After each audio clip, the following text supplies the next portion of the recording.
Set your butane torches to high and your expectations to low.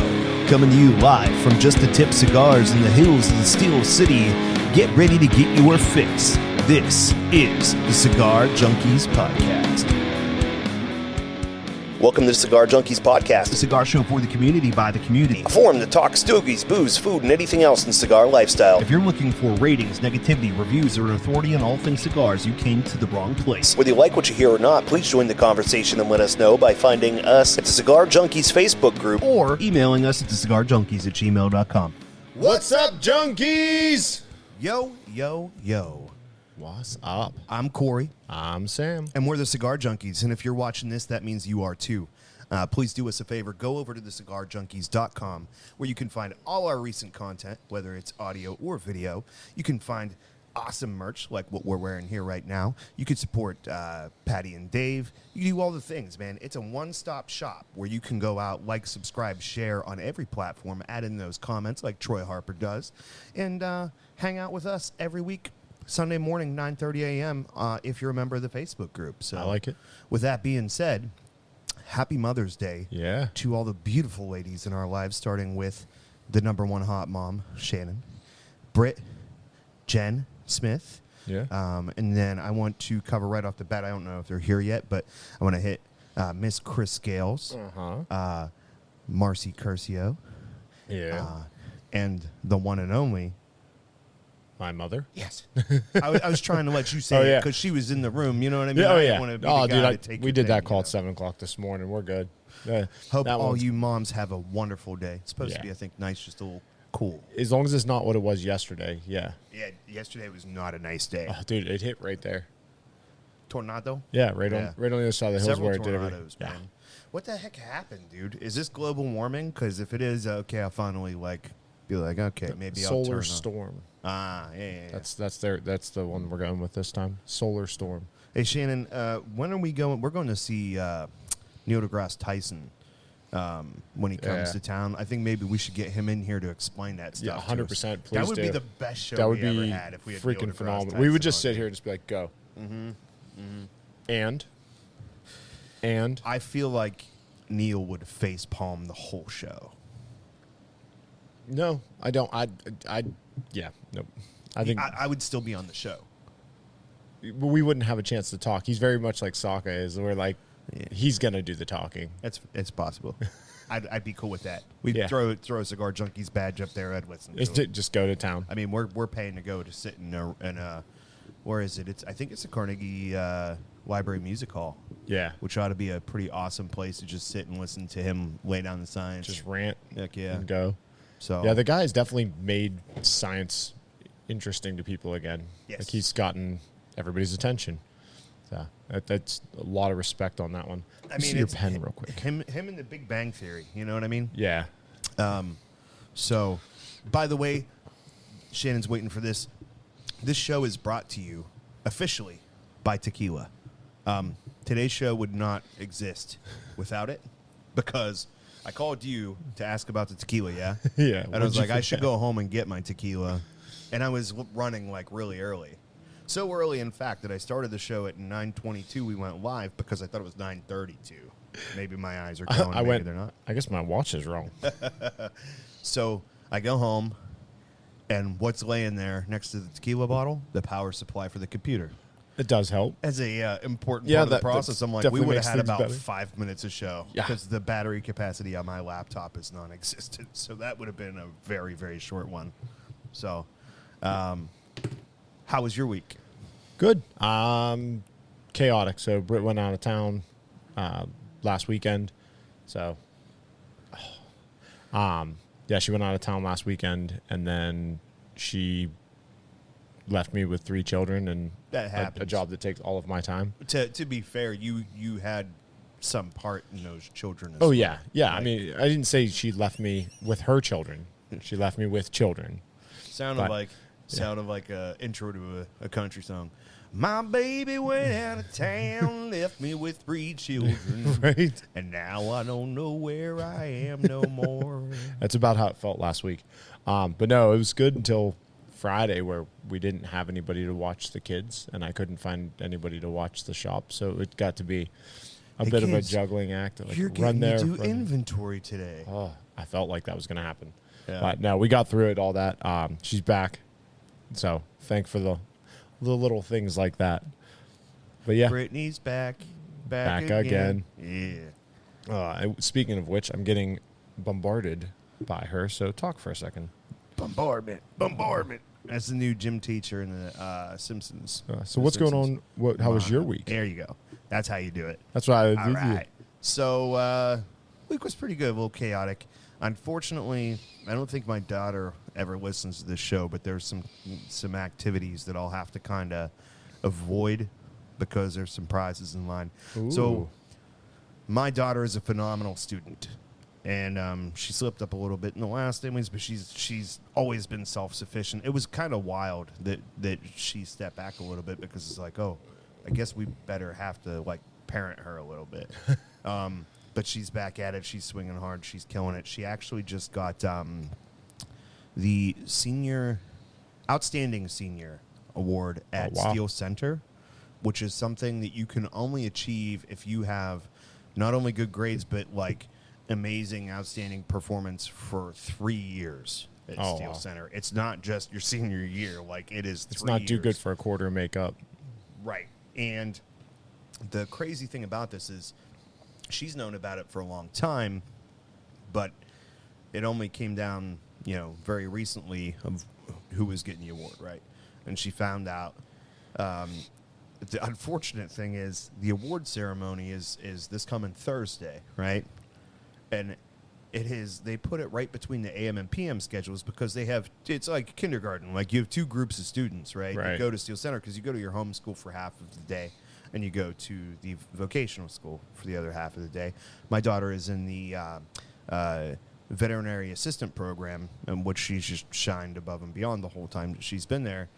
So they're doing this ceremony in between the two things, which makes a little bit of sense until you consider what time of day that is. The AM kids have to leave to go back to their school, and the PM kids are not there yet. Yep. Okay? On top of all of this, Kieran that day had a AP biology final, like this year test. You test for the whole year that she had to take at noon, which means she has to be there by 20 to 12. And it's like, how's this all going to work? You know what I mean? Yeah. Like, it's crazy. So we didn't even know if Kieran was going to be able to go. Shannon and I both work on daylights. I'm like, I called the school. I'm like, what the heck are you guys doing? This here, is a logistic nightmare. Nuts. And I says, she's worked really hard for this. I want her to be available to receive this award, but she's got to be back at the school. And they said, well, the second half, we're feeding them. They're providing lunch and a meal and stuff. So we can make sure she gets honored early so that she can be available to go via her thing. I'm like, okay. So I called and put in a vacation day. The nice thing is, thank you, dear, I haven't used a single vacation day this year. I was thinking about using one at the end of the last week of April, just because I was burnt out from covering everybody else's absence. Jason's had a lot of crazy stuff happening in his life. It's not his fault. But so, I covered 3 weeks of Jason being out. I covered the other guy being out on vacation, all that stuff. And I'm like, man, I could just use a week to not have to worry about these things. And my wife, the wonderful, beautiful, amazing manager of my life that she is. I'm the assistant manager, by the way, if you ever heard that joke. Oh, yeah. So she was like, wow, don't burn a week. What you're going to want those days later. Things will pop up. And I'm like, all right, fine. So I didn't really have anything on the board until the week of the 4th of July. I have a vacation week. But there's my 2 different graduation ceremonies for Kieran, at the end of May, one in June. So I was able to put in a vacation day and take this day off of work so that I can pick Kieran up and drive her over there and then drive her back. Drive her back. After I called, So then Kieran at school is walking somewhere in the high school after lunch or something, and someone calls her name and she turns around and it's the principal. And she freezes. She's scared. She's like, what the heck? And he goes, hey, the principal of Steel Center called me. Congratulations on getting the Outstanding Senior Award. We rescheduled your day to take this test so that you can hang out for the whole duration of this ceremony and get your award and stuff. So it's like a super cool big win. Yeah, you know what I mean? And the cool part is he didn't have to do that. No, absolutely. And not. that's respect to him on that. That's awesome. It was super nice, and there's nobody that deserves it more than my kid, because she's self-motivated, always been harder on herself than we are on her. You know how hard it is to parent a kid that like has higher expectations of herself than you do? Yeah. It's like, hey man, chill out. Like, you don't have to ground yourself. You know what I mean? It's been You're gonna be weird. okay. She's a great kid. She's done amazing, and so congratulations to her. And so there's a lot of, dude. It's weird being in this position, because I had my kids young, right? Yeah. So like, I'd be out working with people, and it'd be like, you have kids? I'd be like, yeah, I have 2. They're 3 and 4. How old are your kids? And they're like, 14 and 16. I'm like, oh, you're like a real parent. Yeah, you're like there. Yeah, like you have to, like, I'm not, my kids are just my play buddies. You know? Yeah, 3 and 4 is just fun and getting yelled at by little people. As long as there's not more of them than there are of you. Having 3 of them probably changes the dynamic a little bit. Nah, you just put one in the cage. There's one of them. Don't put your kids in a cage. There's always one that likes it. Yeah. Oh, the dog crates, dude. The amount of games my kids have played with the dog crates, where all of a sudden we hear, "Let me out! Let me out!" And we come running in, like, "What the hell? What, really? And then, because they don't just lock it, they figured out that if they just close the dog latch, then you can just reach through and unlatch it. But if they put a carabiner on it first or something like that, they lock each other in there. So like, you're in an unfortunate position. You can't really do much today for Britt. Deserve it as she may. Yeah, there's only so many resources that you have available, and you have to be here to cover the business, right? Yep. So are the kids doing something wild and tearing doing something nice and making a mess of the house for her? So, they. Britt calls me yesterday laughing. She's like, I overheard the kids upstairs. They're brushing their teeth and stuff, and I hear a conversation. My son looks at the girls and goes, I'm making a new rule for our house. The girl, so what's that? He says, on holidays, whoever holiday it is, you have to say yes to anything they ask you to do. And my daughter doesn't miss a beat and goes, she's going to make us do like 10 chores today, isn't she? And he goes, yep, deal with it. Well, the good news is, if you die young, your house is going to be well taken care of. Oh, yeah. Sammy's ready to step up and be the man of the house, dude.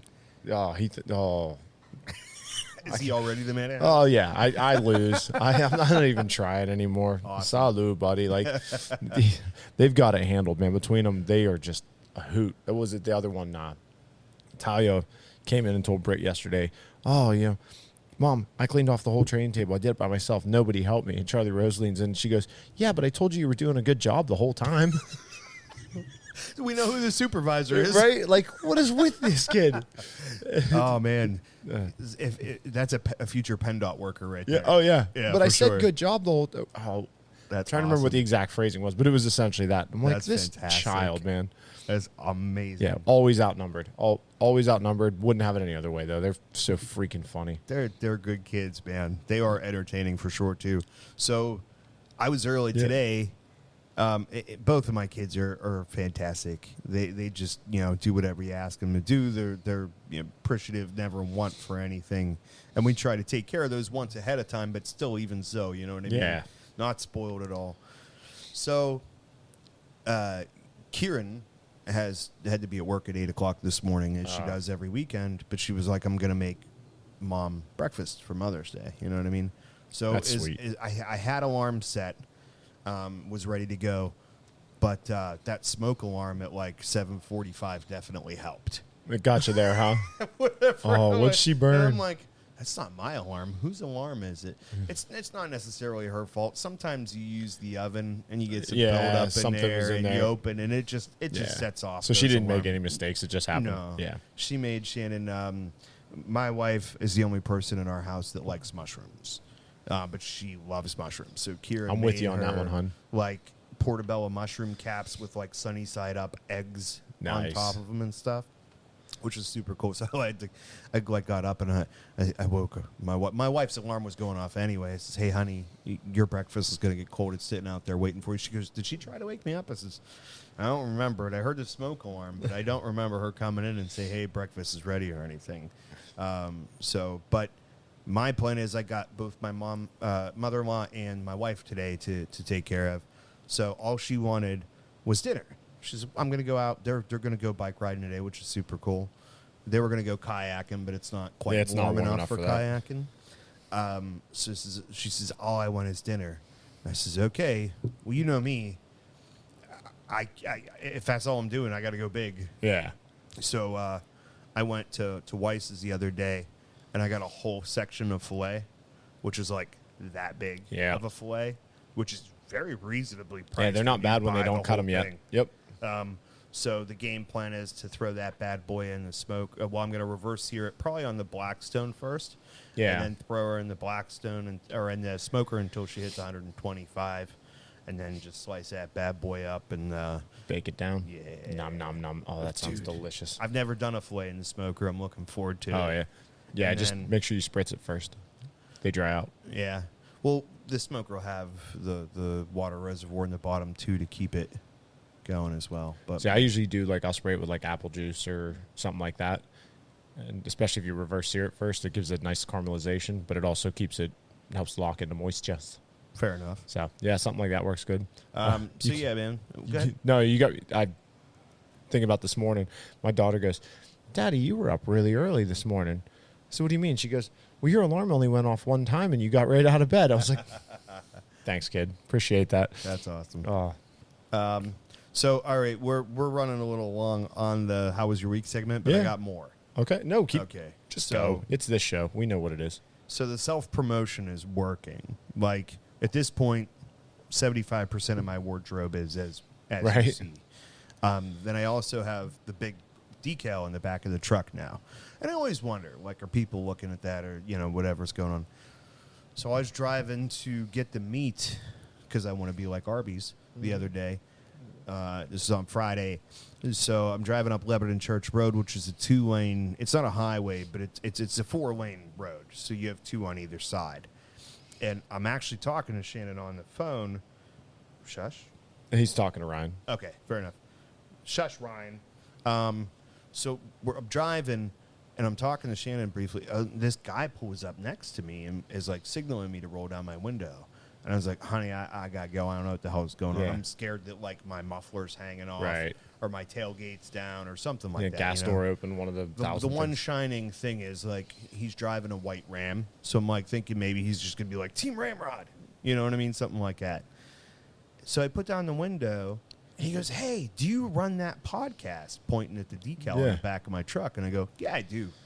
And he goes, "My dad lives in Florida. He's from here, but he just opened a cigar shop in Florida." And I was like, "Is your dad Jim Robinson?" right? And he's like, "No, Larry something or other." Yeah. And I'm like, "Oh, okay, cool." And he was like, "Can I put you guys in touch?" And I was like, "Well, yeah."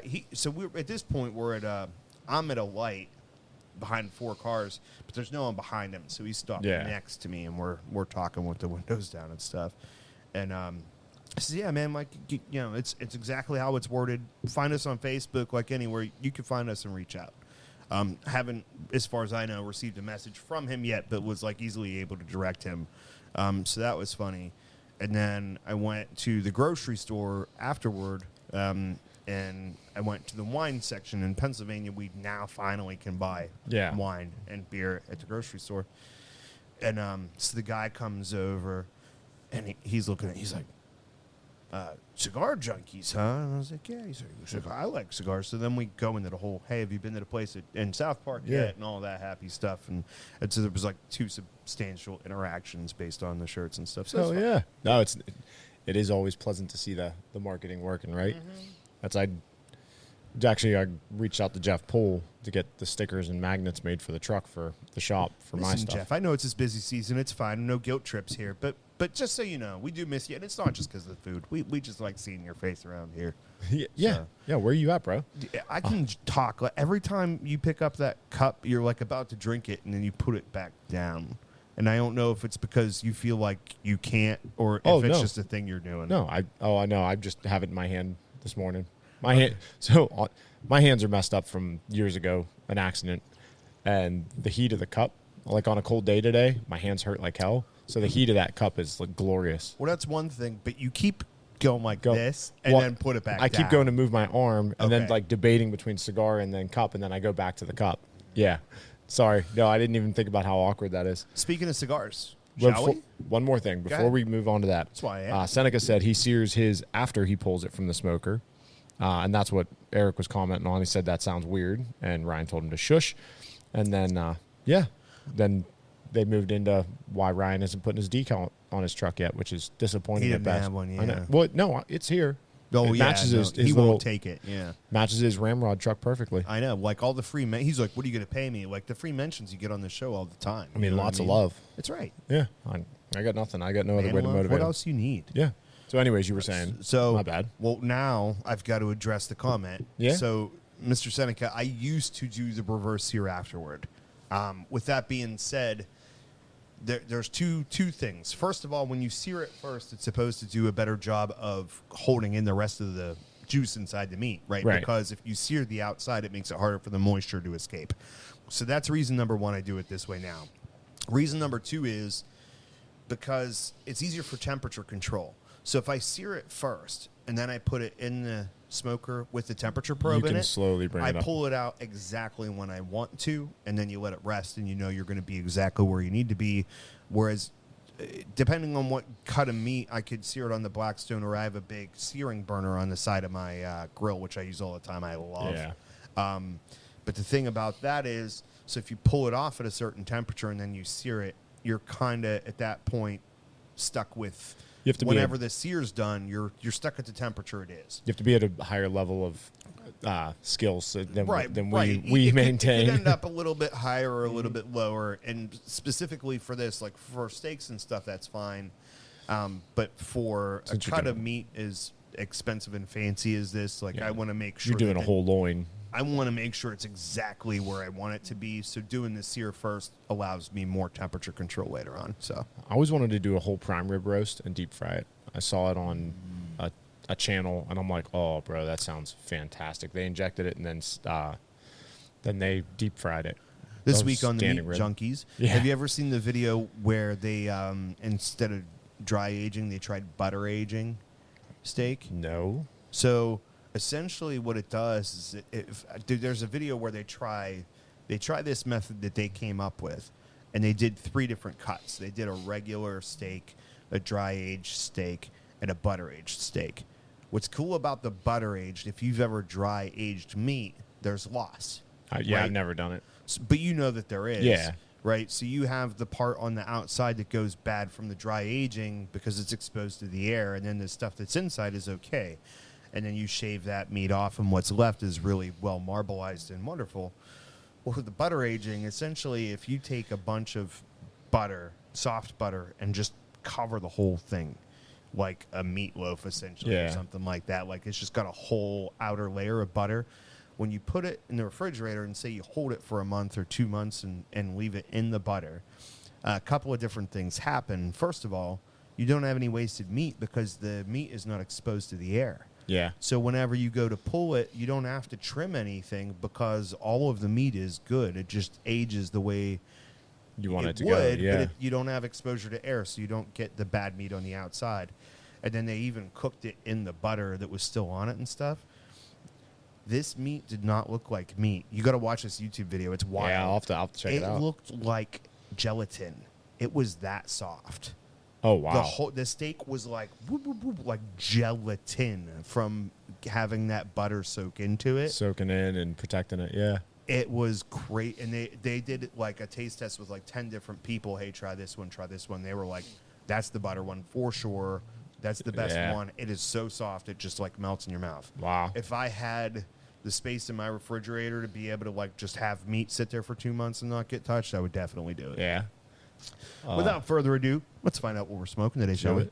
It's time for the Cigar of the Week, brought to you by Leaning House Fine Cigars. The Leaning House is your destination for the ultimate cigar smoking experience. Whether you're exploring their wide selection of premium cigars, unwinding in their comfortable lounge, or enjoying live music on one of the most unique and intimate live music venues in the burg, the house has something for everyone. Do you want to try the stick we're smoking today? Stop by leaninghousefinecigars.com or visit Dave in Bell Vernon or Heidi in Brownsville.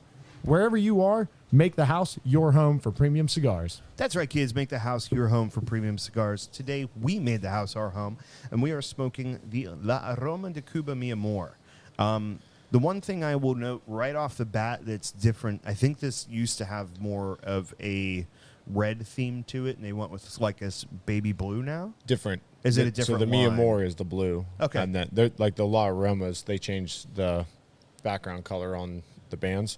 So the Mi Amor is blue. I think the standard is red, But and I there's think- one that's yellow. I think the Mi Amor just used to be the red, and they just had a secondary band on it. I don't know if I'm recall. In my 100% mind, sure. it's always looked like this, but I don't. Okay. I'm not arguing against what you're saying either. Anyway, it is definitely one of. So it's a classic line, right? But it definitely has that classic cigar band art. Oh, yeah. It's beautiful. I mean, there's not a lot of companies out there that make a more traditional, beautiful cigar band than that. And ironically, I just found out that some of the other ones that do, the cigar's made in that same factory. 'Cause Oh, really? My father, do you know that? No, My I father didn't. makes a cigar. And they have like those classic bands. Yeah, they you run with know? that style. Yeah, the beautiful artwork. So we are smoking the Mi Amor. This is the 6x52 Magnifico, which is a fancy word for Toro as far as we're concerned. A San Andreas wrapper, and I think the binder and filler are both from Nicaragua. I couldn't actually find anything that disclosed the binder, but it seems like it's Nicaraguan. So made it to My Father's Cigar Factory. This cigar has been featured in Cigar Aficionado Top 25 5 times. Yeah. Which might just mean they're a great advertiser. There you go. The way they do their stuff. But still a lot of high ratings and so forth, which is awesome. The La Aroma de Cuba transcends roots that date back to the 1880s in Cuba, where the brand became an early favorite of Winston Churchill. In the midst of Cuba's rebellion against years of Spanish conquest, Churchill arrived on the island in 1895 as an eager young lieutenant. There, the genesis of the brilliant military career and his avid passion for handmade cigars emerged. More than 120 years later, La Aroma de Cuba embraces an entirely fresh and prominent heritage in Nicaragua. The brand's modern-day revival began in the early 2000s with a series of popular handcrafted releases clad in boxes and bands. It featured original La Aroma de Cuba artwork. Cigar lovers embrace the brand's classic old-world appeal and its sophisticated and invigorating taste. Yeah. Okay. Just like that, huh? Apparently. What's up, Curcio? How you doing, buddy? The master of the smoker himself, Yeah. the meat master is what I think, of him after Santa Claus. I'm Santa just Claus stuck on first. Santa Claus all the Yeah, time now. Santa Claus That's pretty first. much just locked in. Yeah, so... Yeah. So what are your thoughts on it? I mean, smoking wise, mine has a box press. Yours doesn't. Did you like work the box press out of it? No, I think it may be a soft press, but it's relatively round. Yours is, Maybe but yours mine's was not. just stored differently. Is there any chance that we got different ones? I don't believe so. But yes, it's possible. Yeah. I'm like, I feel like I grabbed them all, and when I did, I would have grabbed them from the same box. maybe something happened on the shelf or It's something where it got possible that slid one got in. moved around, so you Yeah. might be able to give a little bit of a different input. Again, I feel like the top and bottom are a bit flatter, but it's a soft press at most. It's Well, definitely more round than not. Yeah. Oh, even mine's definitely a soft press, but like looking at yours when it was in the ashtray, and I'm like, that's not the same shape. So that's strange. If you have your hands on it, you can feel that it's flatter Yeah. on the top and bottom, but that's about it. Yeah, this one, plus the V cut. So when I V cut mine, it actually pronounces the box presses more. Looks like a hoo-hoo. So it makes it hoo-ha. now I'm cutting it again. I'm crown cutting it so it doesn't look like a hoo-ha. Well, I mean, you could always cross-cut it. Like crown Two cut, Vs? cross cut. Yeah. Okay, is that what Yeah. you were referring to? Yeah, I didn't call it a know. crown cut for some reason. All right. Do what you want to do. This is one of the few what would I call legacy cigars that I have no problem picking up and putting in my rotation, especially like if you're in a humidor that mostly has legacy stuff. Yeah. La Aroma, La Gloria Cubana, Siriar, Maduro. Yep. Those are a couple that I have no problem going to. And generally, Monte Cristo also is not typically worth to me necessarily the price point, Agree. but they're always really enjoyable cigars. I mostly agree with you on that. There's a couple that are just, the one is like smoking air. I get no joy from that cigar. Okay. And it's not trying to badmouth the brand. I mean, God, what they've done already is fantastic. The Nicaragua from them, I do really enjoy the black label. Yeah. That one's really good. Even the white series, which I don't normally go to a lighter cigar, like the white series, incredible, although they might have a dark one in the white series too. I'm not sure. No, the white series is the Connecticut. Is the Connecticut? Yeah. And it's called the white series. So, Yeah. But yeah, it's really good, nutty, all that jazz. Honestly, the only one I'm not a big fan of is the classic Monte Cristo. Okay. Like the That's yellow fair. box, that one. Yeah. And again, it's just not for me. It's not that I've never had or heard of a construction issue with the Monte Cristo, though. I will say that. That's Yeah, they're well made. They're again, sometimes the price point is higher than the cigar quality dictates. Like there's just so much competition out there that there are really accessible price points of cigars that are incredible, which makes it hard for a lot of different higher end stuff. But like Monte Cristo is as opposed to like Cohiba yeah. is a cigar that I can feel relatively confident that I'm going to have an enjoyable experience most of the time if I grab one, just going like, hey, I know who this is. You know what you're going to get each time. Yeah, and even like Cohiba. I haven't had a red dot in forever though. I gotta try them again. It's been a long time since I had like the classic Cohiba red band. The other problem too is if you buy them online, you're not necessarily getting the same thing. Yeah, it's not equal. They are not created the same. The Nicaragua. Why did I say it like that? I have no idea. Doug in the chat room called your cigar the Cooter Cut. I love That's it from now on. It's Cooter Cut. It's Cooter Cut all the way. 100%. You never go double cooter? No, you never go. I'm not going to make the comment that just came in my mind. Just Yeah. understand it's there. Now all we need is a pair of cigar scissors that give you the Cooter Cut. The Cooter Cut scissors. Double with a Cooter. Subaru logo on them. Hey. Yeah. Subaru cigar cutter. Just scissors. Your wife drives a Subaru now, doesn't she? We drive the Subaru. Just checking.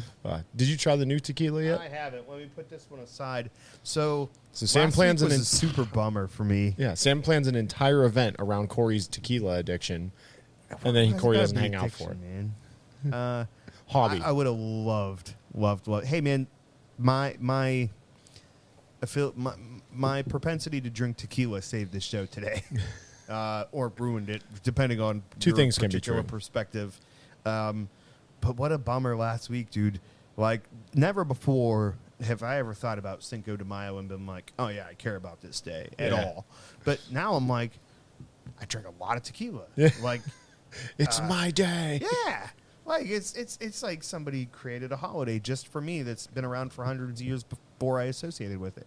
And so it was rather disappointing, Yeah. particularly because what's cool about this tequila brand, It's local. which is wild because it's called tequila, right? Yeah. So So how?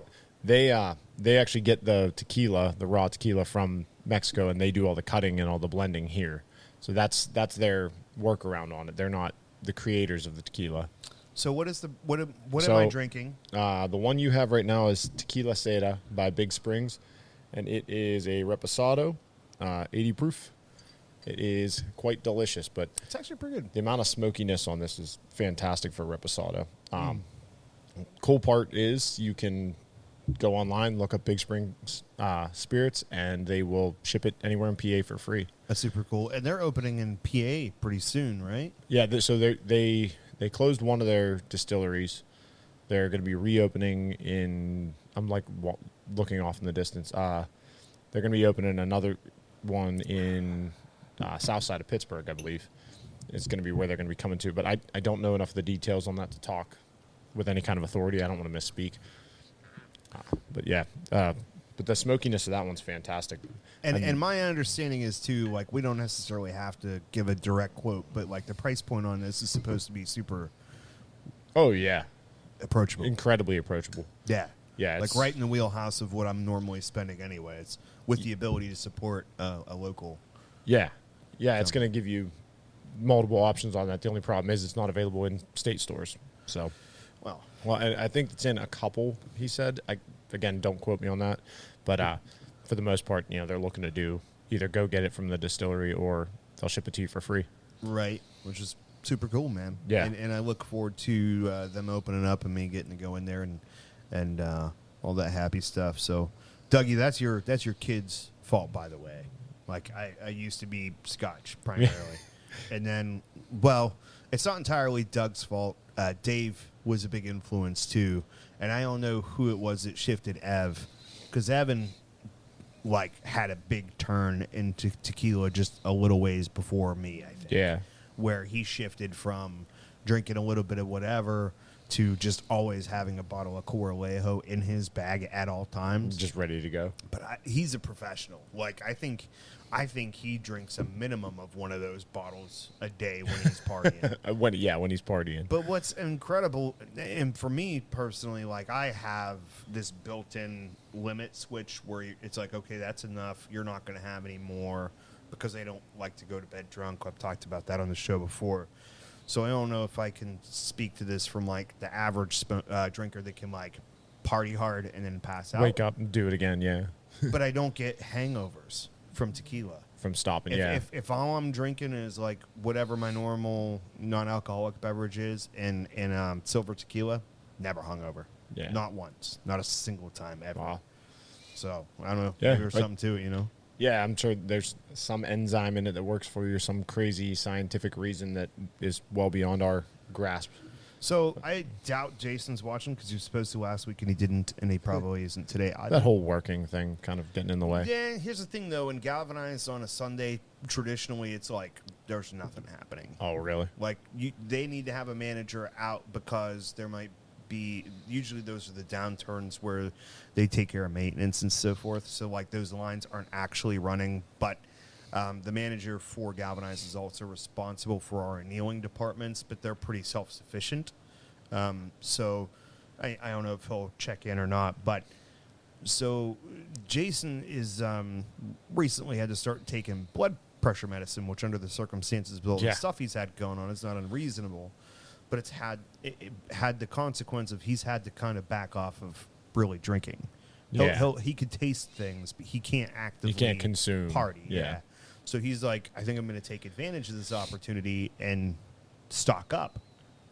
Oh, right? okay. Just keep buying I'm going to drink it while I can't drink it. And then whenever I get the ability to kind of work my way down or whatever, I'll have the option to really have a collection now. Whatever I want. Yeah. And so I thought that would be an interesting thing to have as a discussion on the show of what should Jason be buying to stock up with now. Yeah. You know what I mean? Let's look at putting a variety. I'd be certainly interested in the input of anybody out in the chat room. And, let's come up with, okay, this is the minimum requirements. If you're going to try to build up a collection, maybe a little bit of variety, but probably a lot more in the Scotch realm. But, hey, what are the bottles that you need to have? Yeah, actually, so that makes me want to ask you. So if you had to pick 5 bottles to have behind your bar, what would they be? So I have a follow-up question because we have to contemplate more than just the bottles themselves. Cost point. No, for yourself, your 5 bottles No you matter, have to have. okay. No, yeah, I mean, we're not talking unicorns here, But I mean stuff ultra that's high. outside of my normal price range, stuff that I haven't ever bought, but I wish I could.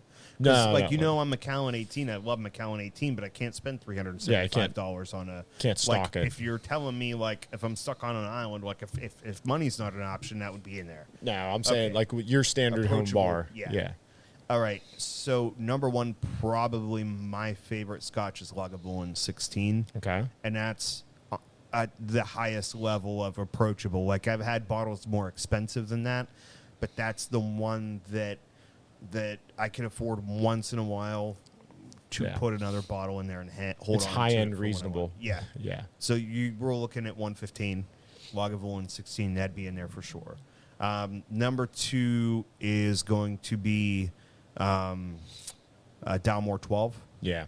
Because What I really love about that, it's super approachable. I think you're probably looking around 60 right now. The last time I looked is somewhere in that neighborhood.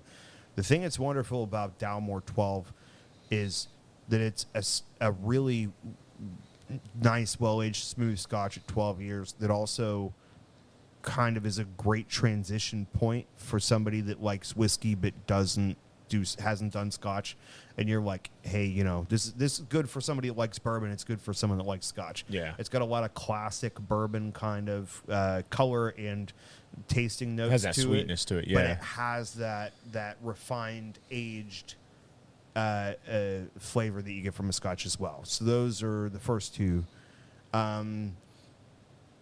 Coralejo is going to be my next one, just because it's an everyday kind of, like, if I'm drinking, that's what I want to drink. I also like the 21 Seeds Cucumber Jalapeno, but that's a little bit more of here and there, that's something I could drink every day, but I could also burn myself out on, whereas like a classic Blanco tequila, I wouldn't. Yeah. And it's something that I could pour to anybody and feel like they could drink whether they're into the other stuff or not. So that's for sure the first three. Going beyond that, like, okay, so I'd like to get a rum in there. See, I feel like Bumbu would fall into that 21 Seeds kind of category, though. Like, it's really good, and I like it, but I couldn't drink that all the time, no. But it is an amazing rum for the price. It's like something like if you're just looking for someone to be like, hey man, you got to try this at least once. The Bamboo in the clear bottle. Not What's up, the Troy black Harper? one. Keith Kilburn. Morning, Troy. Sorry, guys. Didn't realize there. Hey, they just popped in. So Bamboo is probably one that I'd throw in there. I usually have that in my liquor cabinet all the time. So that gives me, what, 4? Yep. Okay, so I got 2 scotches, a rum, and a tequila. I'm going to go with a bourbon on the other one, and it's going to be Angel's Envy. Yeah. Because Angel's Envy is the one bourbon that I absolutely love. Actually, I'll step you up one. I'll go... It's a little on the high. Actually, no. I'm gonna swap. Let's see. You have to say words, bud. Fudge. Well, it's hard now. Now I'm trying to pick just 5. Yeah, and that's the hindrance. Angel's of it. Envy is my favorite bourbon, but I'm actually gonna swap that out, and I'm gonna go with for bottle number 5, Liberty Pole Rye. Yeah, because the Angel's Envy rye is incredible, but it's almost double the cost of Liberty Pole, and I'm not sure that it's any better. It's a different kind of good. Yeah. You're not talking apples to apples. They're not the same by any means. So mine would be more. There's got to be an Ardbeg in there. For every. Well, so I wouldn't actually do the Ardbeg. I'd do the Lafroig 10. Just okay. Easy to get. I took easy approach. Ardbeg 10 to my grandparents' house yesterday to share with everybody. Yeah. Everybody had like one. My grandpap had one, which he gets rowdy, and I love it. He's like freaking 93 years old. Yes. Gets all whacked out. My uncle and my cousin and me. So there's only 4 of us drinking it. I poured 2, maybe 3 drinks for myself, which would be about 3.5, 4 fingers at best. And my cousin must have been repouring, because I left with a quarter of a bottle. Somebody was somebody was enjoying. He was pouring when I wasn't looking, for sure. Which is cool. That's what I take the bottle for. That's the point. He's got 2 babies, so it's you know what? I'm gonna up it to 6 just because in my mind I have a reason. You get 6, I got 5. Well, and that's what I'm saying. I'm gonna up it to 6 because I would have Aviation Gin, Tito's Vodka, Captain Private Stock. Those are things that I'm not big on drinking myself, but you should. I think you should have it behind the bar. Okay. So yeah, I'll give you that 1 extra for that, and then in going based on where you're at, it's going to have to be Stolies, because I don't drink vodka straight, but I do use it in the only 2 cocktails that I drink. One of which is obviously the Donkey Punch, which is my version of a Moscow Mule, and the Espresso Martini. Yep. I use it in both. So and that's why I was like, you're not going to have a problem with that in this one on at all. Yeah, for cocktail reasons. And then from there, it'd be Lafroig 10. I'd probably do that Reposado. I'm not big on tequila, but I could definitely drink that. And then for just a regular bourbon, if it's less for me and it is more for like everybody else, it'd be Wild Turkey 101.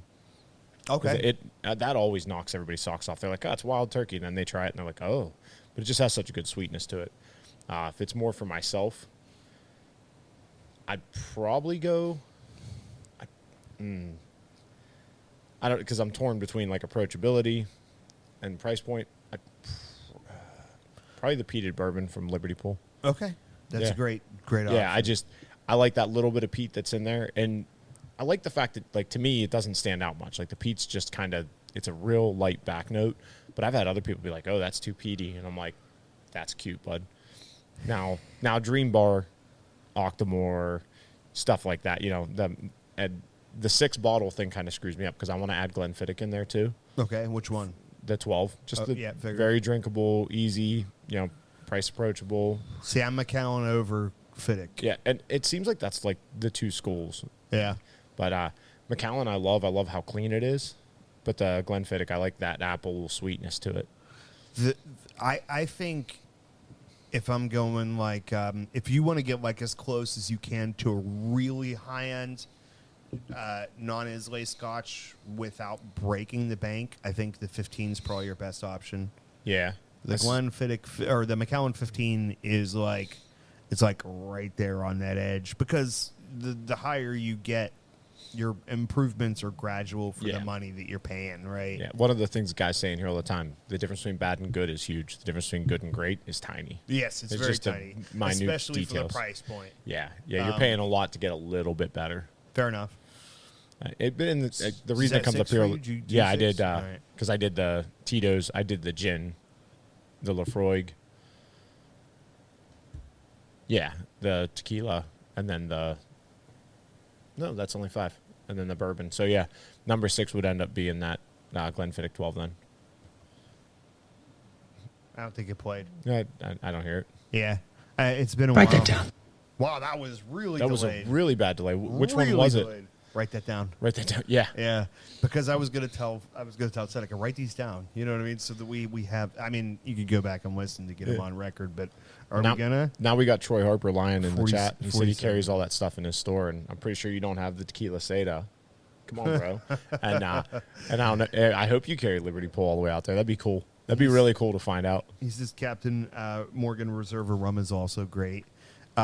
It'd be interesting. We actually should write these down, our top 6s for both of us, and we should be presenting Jason with like a list of like, okay. If only we recorded this. Yeah, but here's the problem. Going back and listening is work. So at least write this down because you have my pen. About somewhere around 40 minutes is when we talked about this, so we could give him a little note for when to look. It's probably earlier than that, Yeah. but 40 minutes will get you right in the middle, at least of the conversation. Do you have a I mean, as far as like when you drink Bumbu rum versus when you drink tequila, do you have a cigar pick that like you pick one over the other for those? Because I know like you have your standard smoke we've discussed. Sure. But like if you had to pick a cigar that you wanted to have with that Coralejo, this time price is no option. The Coralejo is different, right? Because the Coralejo is really clean. Yep. And automatic. Like, I don't think that's going to mess with anything. Whereas if you went Bamboo style, Bamboo's got that very in-your-face, sweet. That's going to be the forefront of your palate. So, like, I would probably go with something that's going to be able to hold up to that. Whereas the Coralejo, I think, is approachable by any measure. So I would go with something that I'd consider a little sweeter on the natural flavor of the tobacco, which to me normally like goes. So if I'm going outside of my like Aladino vintage selection Rothschild, which is the daily smoke, and go like, okay, I'm not going to go with like price is not an issue here, but like going like, okay, what do I do on a regular to try to get outside of that normal smoke for me? Is usually anything by Oscar Valadares. Okay. So I would say like a happy time for me is a glass of Coralejo and a Superfly. Okay. Superfly, really nice, approachable, medium, maybe just a hair over medium, but has a lot of flavor happening, a little bit of natural sweetness in that Maduro aging on the tobacco. And then if I was going for something that's going to be able to keep up and with the flavors that are happening in that bamboo, I'd probably go somewhere Roma Craft. Yep. Because you've got that like meaty up front, like go with a Cro-Magnon or something to that effect. Yeah. Like you can't really go wrong. Any pick in the Roma line would be able to work with that. Yeah, exactly, because it's such a contrast to it. I'd probably do with bamboo. I'd probably do the Jacob's Ladder. Because you have so much punch to it. Yes. But you also have a sweet flavor profile with that PA broadleaf on the back. With the Coralejo, I'd actually go a different route than you went for that, and you went more of a complementary pairing on the Coralejo. I would go with the Octane because it has that Habano spice, and it would pull the sweetness out of the Coralejo a little. Again, the Coralejo, man, for me is It's so clean. so It's easy. water, dude. Yeah. Yeah, and but it has that sweetness in the back of it, and that's one thing I was thinking about while you were saying it. You drink more sweeter stuff than I do. Like you have more sweets in your rotation of things you consume. Like you Right. Yeah. So, like my non-alcoholic Right. beverages, I do. Yes. yeah, so like when you do those, you're sweet. You consume more sweet flavors, so the sweetness to you isn't as strong in the tequila. Where to me, it's like, Coralejo is almost as sweet as the bamboo. It doesn't have that syrupy after effect. It doesn't have a prominent sweet characteristic. Like you just taste sweetness. Yeah. As opposed to banana popsicle. Right, where you have like an identifiable Right. syrupy, Right. sensation that comes along with it. So, yeah, I would contrast both of them, but I think the sweetness of a PA broadleaf with the bamboo would be really, really fun to try. So if we're going out beyond 6 and like went to 10, I'm not sure what the whole next 4 would be. But for sure, something new to me is mezcals. Yeah, Which is fantastic because it's like, okay, now you get like your regular tequila and then you have your Islay tequila, Yeah. essentially, right? And I haven't had a large selection of mezcals, but I will say something that's easily available to most people is that Dos Hombres, which is Bryan Cranston and Jake, whatever. the his other name's guy from Paul. Breaking Bad. Yeah. The only notable word that he says on that show I don't feel comfortable using because we don't have a swear jar anymore. My fault. But the Breaking Bad boys did really good with that Dos Hombres mezcal, and it's approachable price point as well. It's really good. Yeah, the Casamigos mezcal, the gray Yeah. bottle from them. I don't think I've had that one. But I'm not a big mezcal guy, but I don't know why. Like I enjoy it, but I'd rather have an Anejo or a Blanco, over that pretty much any time. cool. Yeah, I do have to try the Dos Hombres one because that would be the mezcal. Because you brought in that's the one you the one I brought yeah. in. Now that one had more smoke to it Yeah. than the other ones I've which had. which I jammed on. But there's an aftertaste to mezcal that just like it lingers a little too long. I think is my issue with it. I didn't know that Dos Hombres was mezcal. I didn't understand what mezcal was when I first drank that. So And I was like, what is yo. the difference between like mezcal? I don't know enough about it. What The makes mez- it mezcal versus a tequila? traditional tequila? They use some sort of smoking process, which would be similar to. I'm not sure what the exact process is and what they use. I'm not sure that it's peat moss, for example, but essentially they do something in the process that imparts that smoke flavor, which in Islay tequilas or Islay scotches, what they do is they use peat moss and burn it and char the barrels with it, right, which imparts that smoky flavor. Yeah, I'm not sure. That doesn't sound right to me for some reason. I mean, it's entirely. I've been wrong before. Yeah, I don't know why that. I don't know what they do with the peat, but for some reason that doesn't sound right I to think me. They I do think something I've with it. said that on the show before, and Earl Serene came in and like corrected me. Yeah, early on. So I'm not sure that's the exact, but there is something that has to do with peat moss being burnt for sure. Yeah. I just don't know exactly what the process is, but it imparts the taste yeah. and smell of smoke. Like you feel like you're drinking a campfire, essentially. Right? Yeah. And I love that so much. Yeah, and I think that's why I like the Dos Hombres one. Yes. Where like the Casamigos one, it's super clean. great flavor, all that. It's just not a flavor for me. If when you drink scotch, if you like Lafroig, if you like Ardbeg, if you like any of those, like a Lagavulin, then the Dos Hombres mezcal is essentially, to me, to tequila, what like an Ardbeg or a Lafroig is To to scotch. Yeah, I mean, no, that's a And good way of putting it. It's fantastic. I really enjoy it. Yeah, I mean, and like the Reposados and the Anejos, they get their smoke from the barrel, from being aged a little bit. I know that much, but it's not smokiness as much as that caramel, vanilla, classic kind of flavors. Well, you know how, like, when you're talking to, especially to anybody that knows how to blend cigars and has blended them, and you're like, I'd really love this, but with this, and they're like, it's not that easy. Yeah. But, you know, in your mind, you're like, I just want to combine this flavor with that flavor. I think it'd be ideal. I would love whatever process they use in the Dos Hombres mezcal to be applied to the 21 Seeds Cucumber Jalapeno. Oh, to give it that. Like that, Smoke maybe on it. not that. Maybe you'd have to lose the cucumber, but if you had like a smoked jalapeno style tequila, I think that would hit all of the cylinders. Well, you know what? Next time you get a bottle of the Dos Hombres, bring it in for the show, and we'll smoke it. Well, the 'Cause Dos Hombres is smoky taste. Or, I'm already sorry, in with the 21 seeds. we could do that. And I'll bring this. I'll bring the smoker over, and we'll smoke it It'll on here. have to be not next week, but 2 weeks from now. Yeah. Well, I mean, 'Cause it can wasn't only a rush drink thing, but every yeah. other week. Yeah. Speaking of which, I'll say this again at the end of the show, but next week, which is going to be May 19th, Troy Harper, this is very paramount for you. You're going to want to be here next week at 9:30 to watch the whole show live, because we have Dave Puskovich and Louis LaManna coming on. The significance of that is June 15th. We have the, I don't know if there's an actual title to it or not. I don't think they have like a Cigar name. It's the Cigar Box Festival. Yeah. The Pittsburgh Cigar Box Festival is going to be happening out in the outskirts of the Pittsburgh area, which is going to be incredible. Essentially, we're going to start at 11 a.m. The Strum Junkies are opening up with Louis behind the drums, maybe a bass player. Louis in like 3 or 4 of these different groups Nice. playing in different capacities.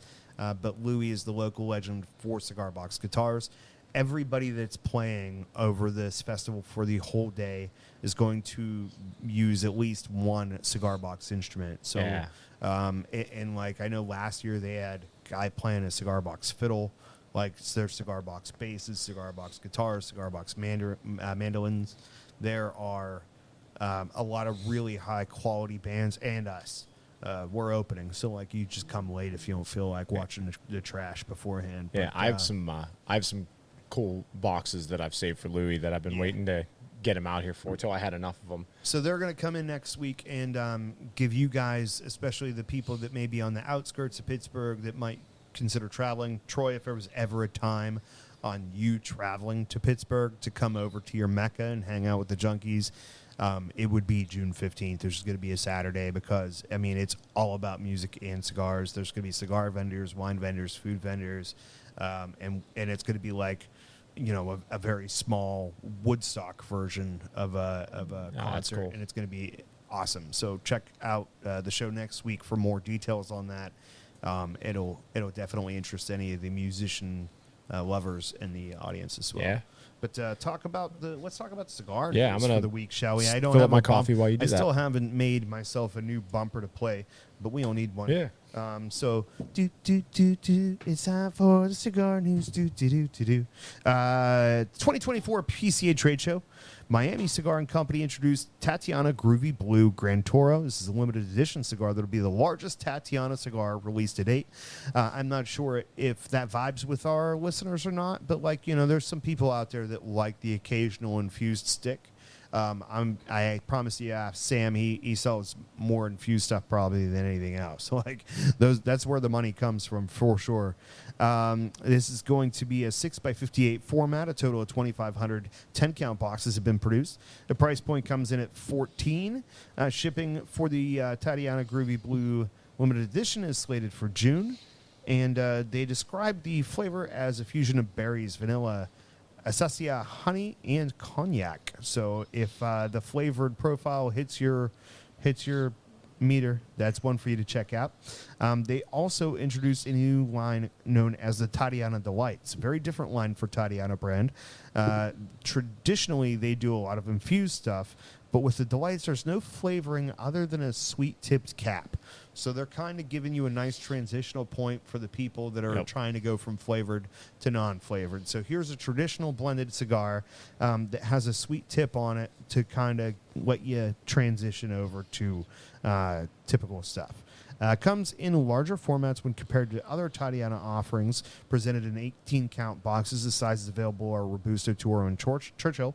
The blend is produced out of La Aurora and features an Ecuadorian Connecticut wrapper over Dominican Corojo binder and a combination of Corojo and Criollo 98 fillers.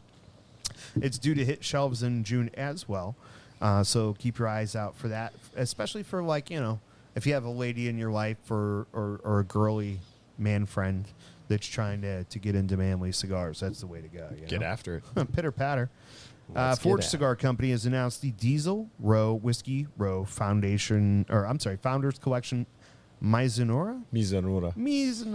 It's a collaboration between Diesel and Rabbit Hole Distillery, marking the fourth collaboration between the two brands.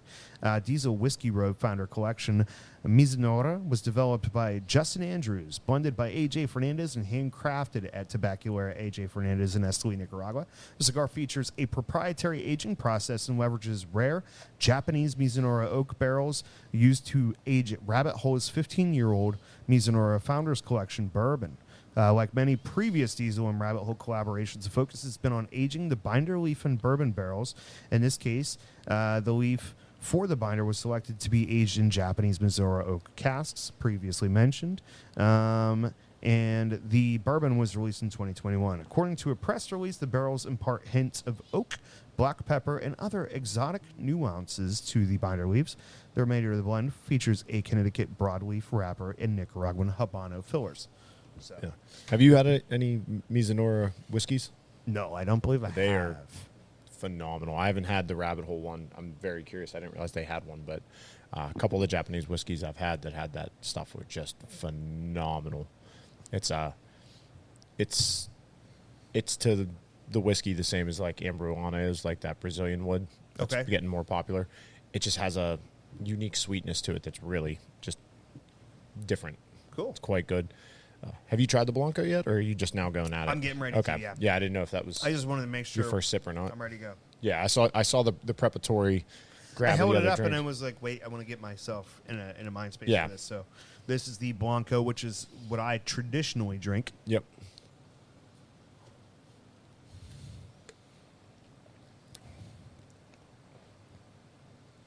Okay, so I definitely come in getting that sweetness that you might say that you taste on the Corlejo without, drinking the sweet Yeah, this stuff one's a as I little do. sweeter. It is a little forward on the sweetness, very clean, a little bit more of a smoke on the end, particularly through my nose. I wonder if that's not coming with from the an- glass from before. I wonder if that's from the Reposado, because I never got that. That's crazy.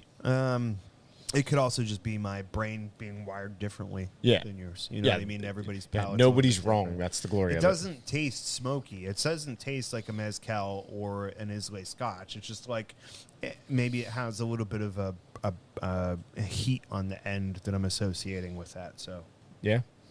Would you? I mean, we know where the price point roughly is. Would you go in at that? yeah, I mean we're talking about between 30 and 40, right? Yeah. Yeah, for sure. This is definitely something that I would go to. To be honest with you, I think the Reposado is probably more my wheelhouse than this one is. This is actually really good as well. I just don't know if I like this more than the Blancos that I'm already drinking in Right. that neighborhood. So it's You don't know if it has what it takes to break into your rotation. yeah, for sure. And who knows? Like I could be 100% wrong. It could be the exact opposite after a little bit of time to acclimate to it. But it's really good. Yeah. I just don't think the thing about this is really good to me in a way that it's like it lets you know that it's there. Yeah.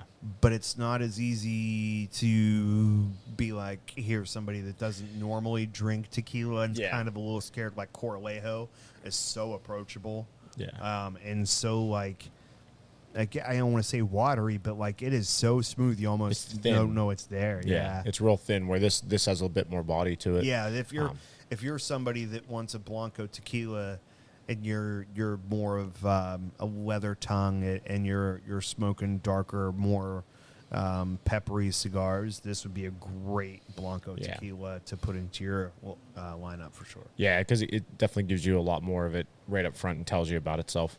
Where, like you said, the Corlejo is a little thinner without the body, but it's cleaner than even this is. Thinner without the body. Yeah, you know? right.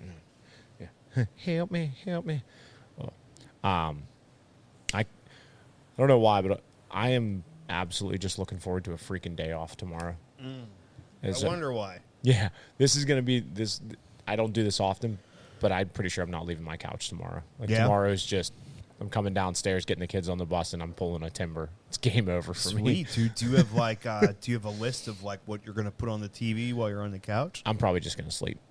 Really? Yeah, I'm Why going not to waste just the sleep entire in day. the bed? Because it feels different on the couch? It feels like I'm wasting my day if I do it in the bed. It's different. Whereas if I'm on the couch, it's okay. That makes it all right. I don't know. Don't judge me. Plus, the playroom runs cooler than my bedroom does. So, just in case, let's say maybe Sam has a little trouble sleeping, decides to turn the TV on. Have you gotten to watch with any attention the Fallout TV series? I think I'm still on episode 3 of that. Okay. So, like, did you get to like pay attention to 1 and 2? Yeah. Oh yeah. Yeah. And? That's why I'm only on 3. Is like I'm only watching that when I can put time to it. I've been actually going over Ray Donovan just as like background show, like just in the background listening to it. I don't know if you ever saw that show. I don't know what Ray Donovan He's is. He's a fixer, so he's a Hollywood fixer. So if you accidentally kill a hooker, he cleans it up, kind of thing. Really, really, really dark but funny show at the same time. Really dark but funny show at the same time. Okay. But no, with the Fallout stuff, very, very impressed with the production quality of Really it. well made Just show, dude. Fantastic how they went into it. What I love about it is like Salut, Dougie Doug. He's on his way out. see you, doggy.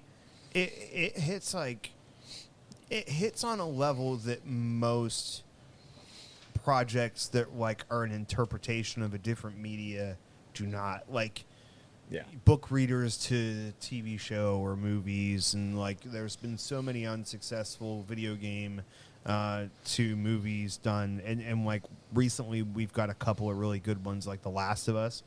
Dare I even say it, like there's no storyline in Sonic the Hedgehog, but the Sonic the Hedgehog movie Dude, it was fantastic. fantastic. Like it's hard to mess. I still haven't watched the second one yet. Me neither. Actually, I might do kinda that with the kids tomorrow night. I started, but I haven't watched the whole thing. But Jim Carrey's fantastic in that freaking movie. But Fallout, what I really love about it is like, I guess you still have the genre attached to it that you do with like The Last of Us and the zombie apocalypse. So if you have like somebody in your life that's like just not into that, it's probably not going to vibe. But Fallout is like so approachable to anybody. You don't have to know what the game is to be able to enjoy it as a show. Enjoy the story. You don't have to have that attachment, that nostalgia. Man, they did such a good job of capturing that weird retro futuristic 50s feel to everything, and like even with like the music and the framing and all the stuff that's happening in there, and just being an entertaining product while also like staying just a little bit ahead of you, so you're like, oh, that you would if we would do this and again, and oh, they're doing it. Yep, like the looting thing that you discussed before. No, I think Fallout is to the video game adaptation what Marvel did with comic books. Like I think they finally got one, spot on where they nailed it. And I think more so with Fallout, because Marvel was such a big thing with such a dense. Well, I'm talking like early on when they hit Iron Man correctly, and then they hit Captain America correctly. Like the original ones that like they nailed, and they took enough creative liberty to make it different that the nerds weren't going to be mad that it was different. It's like, okay, this is an alternative version of what you read in the comics, so that made it okay. I'm not sure, because I watched the Age of Ultron with one Jason Smith. I believe we watched it in North Dakota. Oh, really? And I was like, that was pretty cool, man. Yeah. And Jason's like, that's not what Ultron is. Yeah. And I'm like, calm the F down, dude. Like, you can't expect it to be, like, identical. But I understand, too, when you have, because I get that with Star Wars. Like, I'm like, all this new stuff, there was an existing lore and all this history. And I get that they weren't going to do it spot on. But they almost did stuff just to, like, rub in your face of, like, we're not doing what you thought we were. It's like, man, this is not as good, dude. Yeah, it's a tough line to walk. Yeah, they took. And it's got to be. You can't put into a different media something that wasn't designed for that media and get it 100% right. Right. And that's to play the game of Fallout is fun because you have to loot and because you have to do this and you have to build this and you have to create as you go. You don't get that because you're sitting there watching it.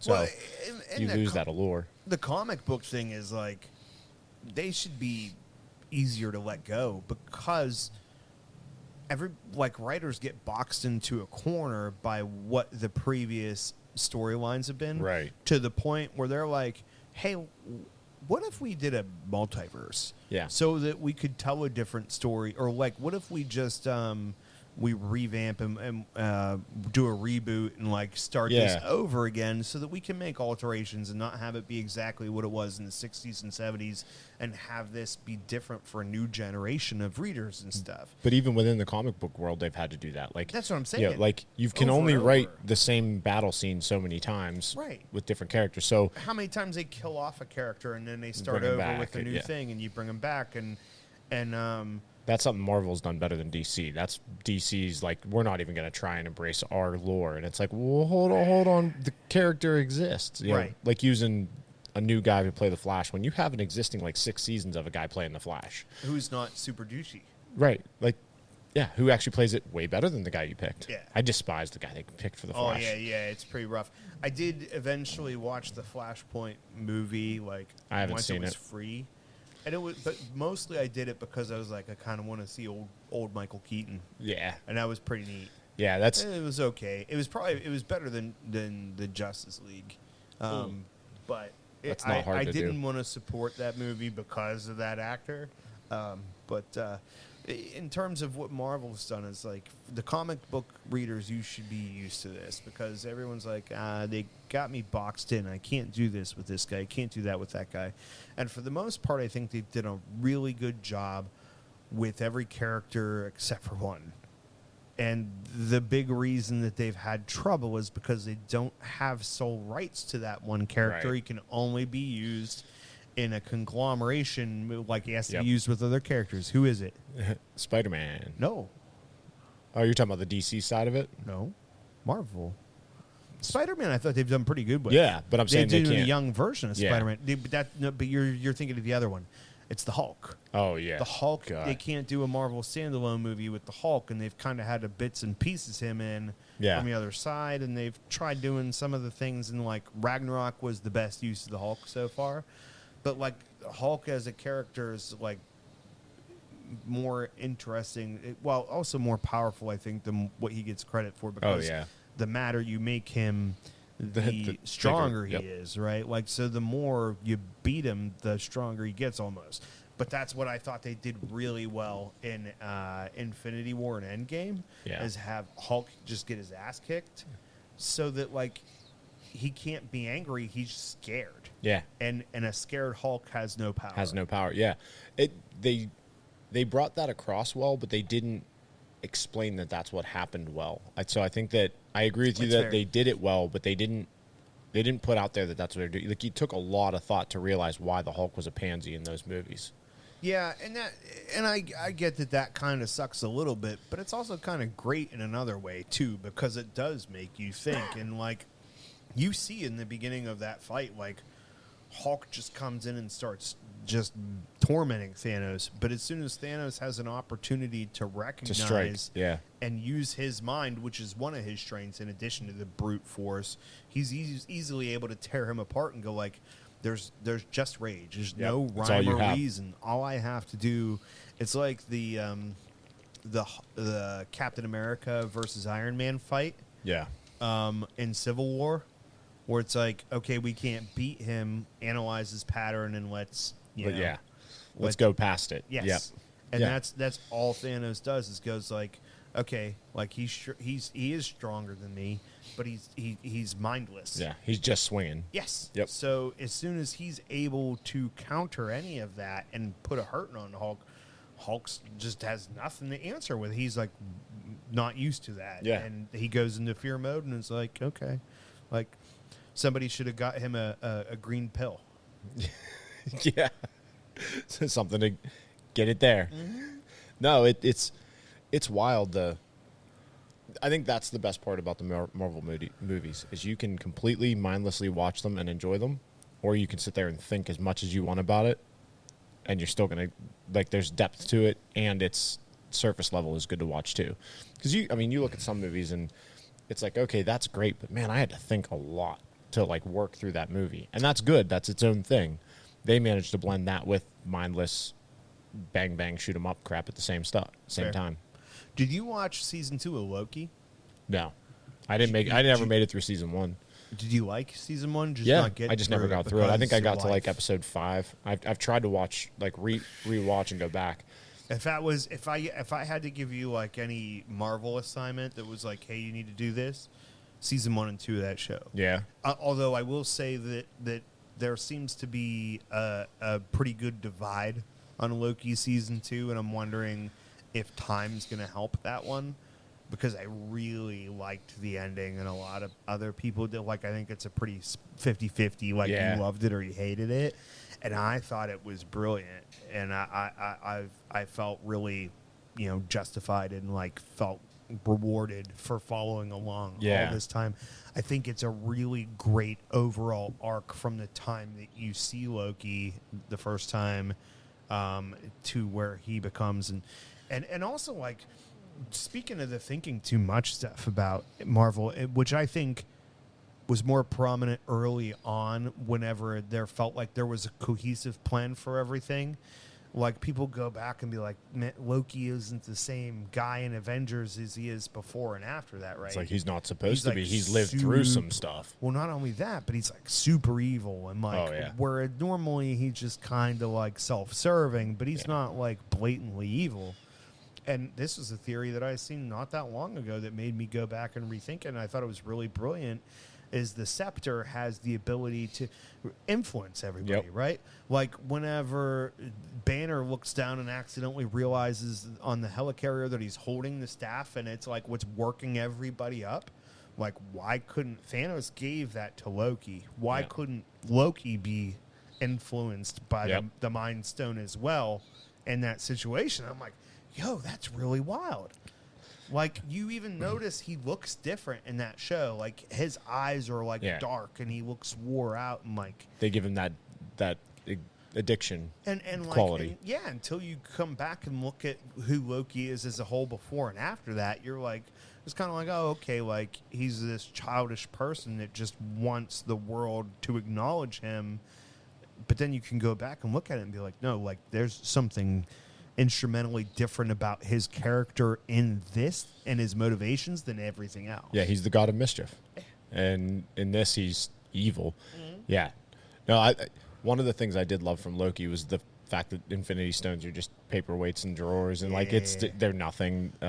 That was cool. I like the fact that you have the multiverse, and then with Loki, they added timeline, so now you have multiple multiverse situations all at once, and like the complexity of it is just so good. But it brings you back to what you were saying, like, hey, let's come up with a multiverse.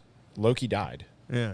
Oh crap! How do we keep this cool character alive? Oh, we'll just go back in time and yank him out for a minute. Yeah.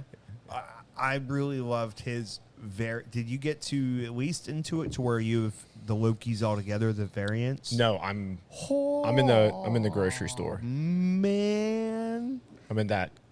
There ain't no real spoilers here that are gonna hurt you, but dude, it gets so good when you put a pile of Lokis together, because they're all variants and none of them like traditional variants. When you think of the multiverse and Marvel and stuff, they all kind of look the same, but all of these variants that got plucked. You've got the super old man Loki. You've got a black pirate Loki. You've got a child Loki. Obviously, there's a female one. But there's an alligator one that just has a crown on. And he's like, that's a Loki too? He's like, yeah. Like, but he's an alligator. And it's like, he can't talk. He's an alligator. It's so good. Yeah, and that, like, by doing that, they showed, like, okay, we can do anything we want, and it's okay because it fits our lore now, and it fits their, overarching, what they're going for. Yeah, it's really good. What are your thoughts now that we're pretty far into this guy? A little bit of pickup on the strength toward the end, which is kind of nice. It's not overwhelming. I think probably pretty soon, we got probably another half an inch to go before it probably gets to wash out. Yeah. But right now, it's nice. It's almost like approaching aroma where it's been pretty chill up until now. Very, very medium until now. Yeah, like right at the end, you're getting the kick over the finish line, which is a nice way to finish it out. A little bit of a change. What do you think, Ryan Seneca? Yeah. What are your thoughts on the cigar? You're smoking Jason's. Yeah. Jason's like, I really want to smoke that cigar. I can't wait to get it. And I'm like, Seneca, smoke. Yeah. I'm handing it off. Haha. He said it's good. It's medium. Yeah. Yeah. Goes good. Yeah, he said it goes good with coffee. I got to agree on that. It does actually go really well with it because it does have that medium quality to it where it lets the coffee be kind of the center point of it. This is why Seneca doesn't get a microphone. Good, medium, good with coffee. That was good. I liked it. Well, I think he's saying it that way because he doesn't have a microphone because it's really awkward if we just sit here and then repeat what he says and then sit here. But no, I have a customer that, he's a Connecticut guy, like shade wrappers. And he keeps saying, he's like, man, I just wish there was a cigar that was like the last 2 inches of this. And I'm like, there's a lot of them. They just don't have shade wrappers. So finally yesterday he tried the ATL Magic. Okay. And he was blown away. And then at the very end, he's like, yeah, it's just too much. I'm like, okay, so, So you like that burst at the end, but you don't have the endurance to do it the whole way through. Right, which I'm kind of envious of him because he gets to enjoy the first 3/4 of the cigar before it gets to the part he doesn't like, as opposed to when he normally But smokes. it sounds like he does like it. He likes that last quarter too. He just can't take that for He's the just whole not thing. there, yeah. And that's just it. That strength builds up on him at the end, which is what he historically liked. So, like, we found kind of the middle ground now. So then now I get to start trying to hold her to different cigars. So I'm going to give him the Vintage Rothschild next. Okay. But I'm probably going to give it to him in probably the Lancero. Well, then it's not the Rothschild, is it? Well, yeah, sorry. It's not the Rothschild. You're just so used to those two words Yep. being synonymous with each other because of me. Yeah. No, you're right. I do that all the time. But the vintage in the Lancero, because it's got that creaminess to it that the Rothschild doesn't have. There's a creamy aspect that the Lancero just knocks out of the park. The Rothschild is just it's almost its own line because all of the other vintage selection Aladinos have a single wrapper, whereas the Rothschild has the addition of a Habano and the original Corojo.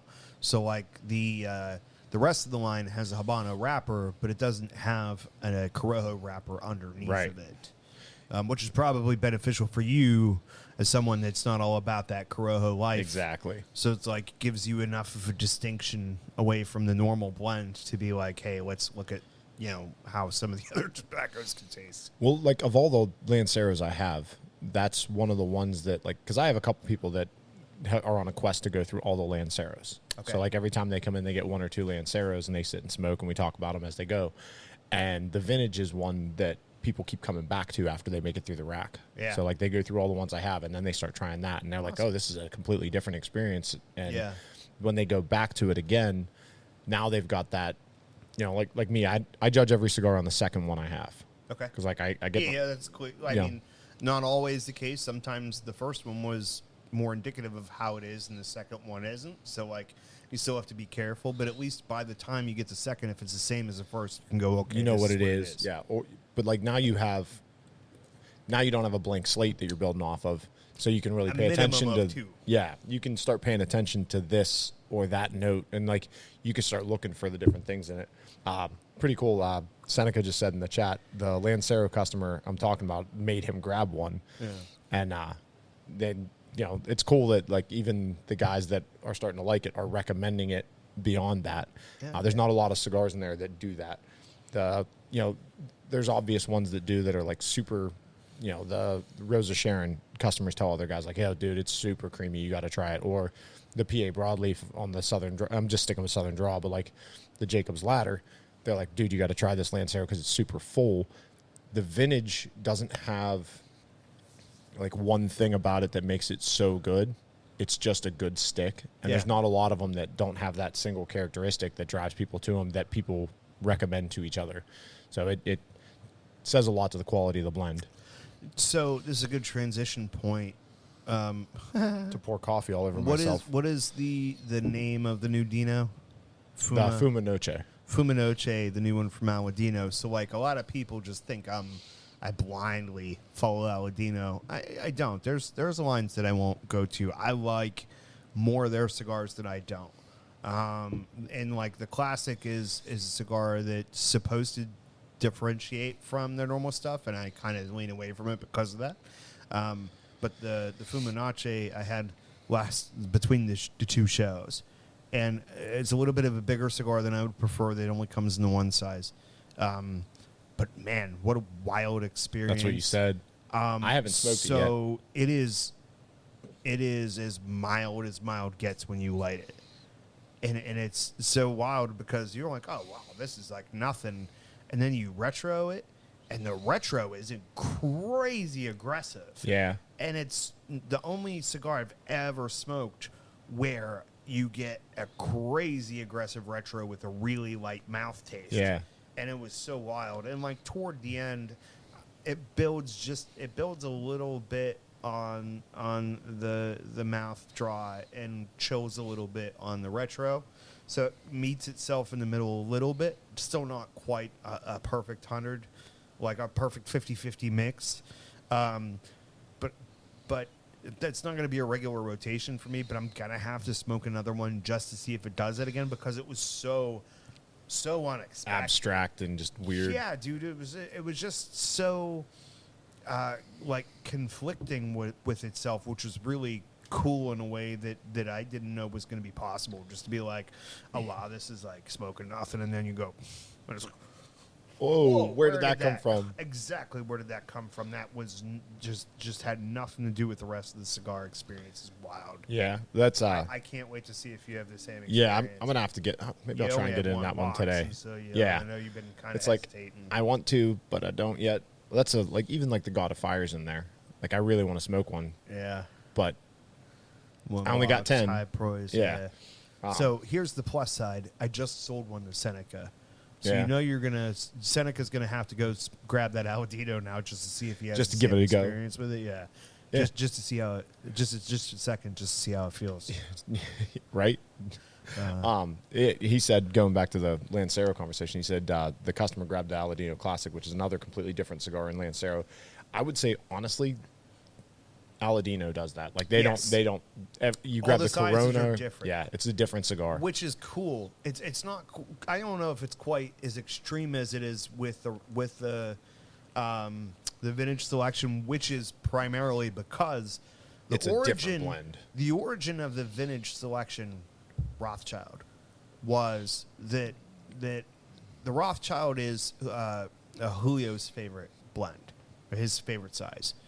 So, like, while he was chilling in between Camacho's sale and when Jerry's started, he's just still making cigars. And so they stumble into this room, essentially, and there's all these, like, what are these? And he's like, oh, well, we can't really do anything with them because we already have Corojo Puros with the Aladino name on them. So, like, you can't just keep making everything as a Puro, Right. Corojo Puro. And so they're like, well, look, these are really good. Let's try throwing a Habano wrapper on it. They take this dirty Habano leaf and put it on there. And it's like, wow, this is really good. Well, so they started putting a Habano wrapper on all the ones that were already rolled. But then anything else they were making is like, well, we don't need to put a Corojo wrapper on it. We're going to put the Habano on it. But it makes it a different blend, a different cigar. Whereas Aladino has this incredible differences between their cigars. So like every cigar has a size that you're going to be like, this is the one. And like as an example, the help me on the African tobacco. Cameroon. Their Cameroon line. It's the oh, now I'm gonna brain fart the damn size too. Queen's Perfecto. No, Lancero. it's not. Nope. It's a size that's not very popular that a lot of people don't make. Oh, the Santi. That little Santi.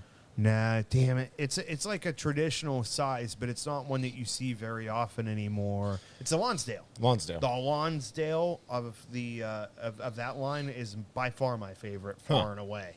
But then like the original Corojo, the Lancero is the best. The Corojo Lancero is incredible. And then the Maduro, which are all box pressed, it's the Corona. They're all over the place. Yeah. You know what I mean? Like every one, it's like, no, this one's better, that one's better, this one's better. And it's cool that you get maybe 5 different lines, but then you get 5 versions of each line. 5 different cigars. Yeah. And it really is nice to be able to go like, oh, this is a little bit different than this. You find your favorites inside of those lines. I like that. Which makes me wonder, because I like the Maduro, and they just came out with the Gordo, and I wonder how the Gordo would be, but I hate smoking a Gordo. I hate it when the Gordo's the best. And that's why That's I'm what like, I don't hate. yeah. On the plus side of that one, it's a box press still, right? I don't know. Because the I would whole assume Maduro so. line, as far as I know, is all box press.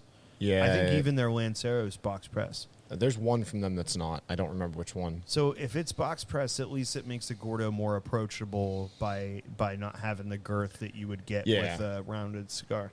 Either way, looking at it, I went, nah, I'm not smoking that.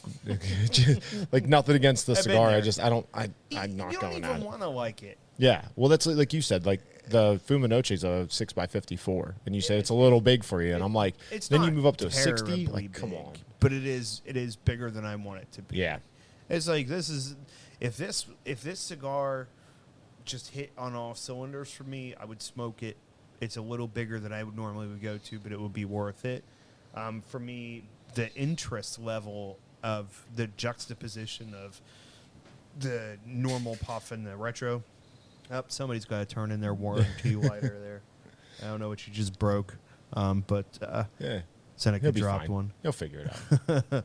So, but yeah, it's wild. Yeah. Like, I'm not saying you're going to love this cigar. I'm not saying it's in my regular rotation, but it is one that just makes you scratch your head and go, how? Yeah. It's not, like, I'm intrigued for sure. And again, it's a 54, so it makes it easier for me to not want to smoke it. Yes.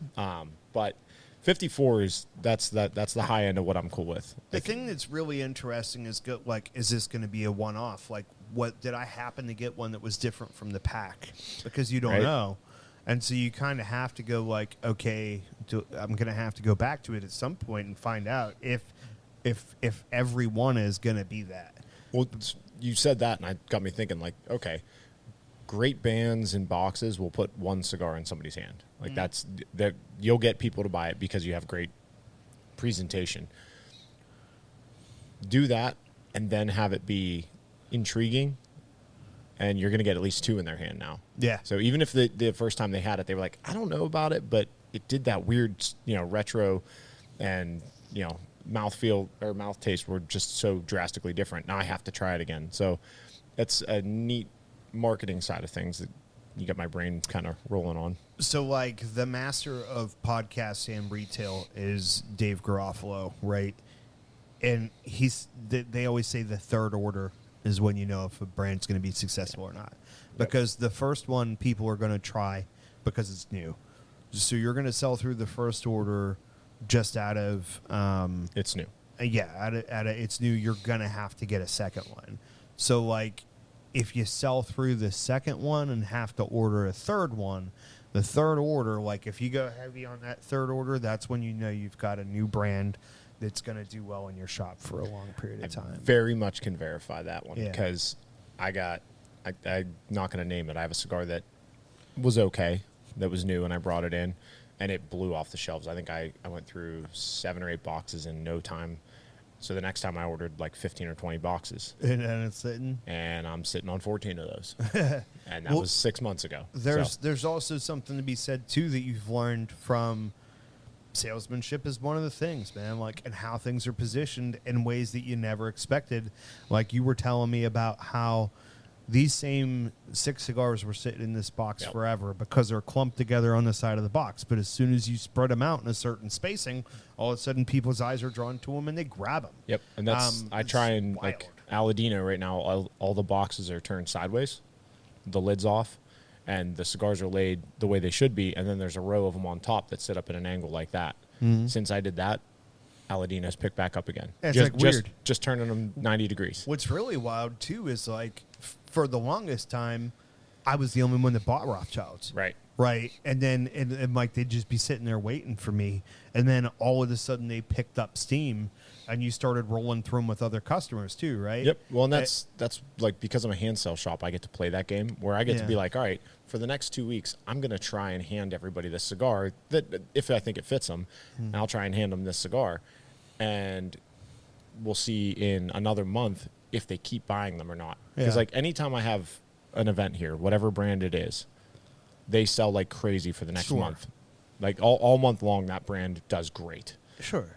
And then because it's out in the front of people's minds. Well, and you just put it in their hand. It's something new. It's something fresh.